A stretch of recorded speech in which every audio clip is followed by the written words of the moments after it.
पिलामाने आज आलोचना करिबा विलियम वर्ड्सवर्थ बायोग्राफी।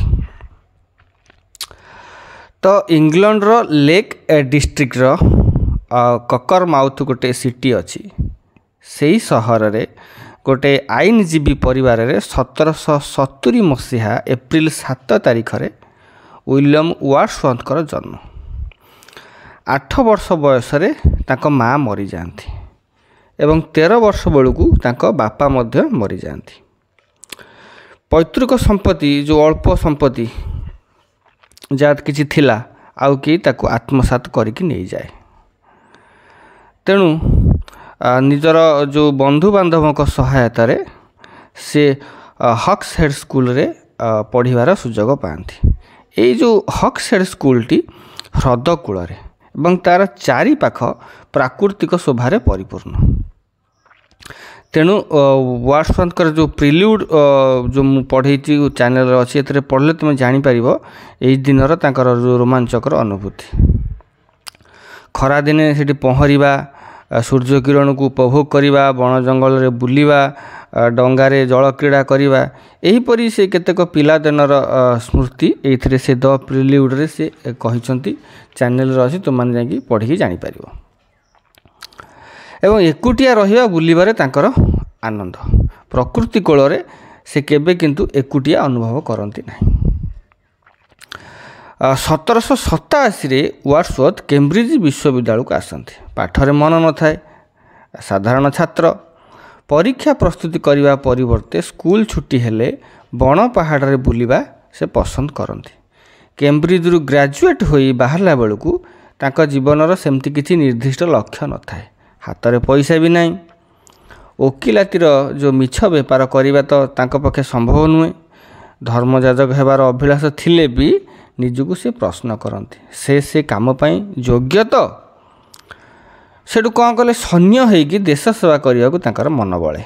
किंतु विदेशी भूई रे रोग शोकर सड़ी अकाल किए मर मन भितर नाना प्रकार द्वंद्व। 1790 आ 91 से दुई थर फ्रांस को जाती।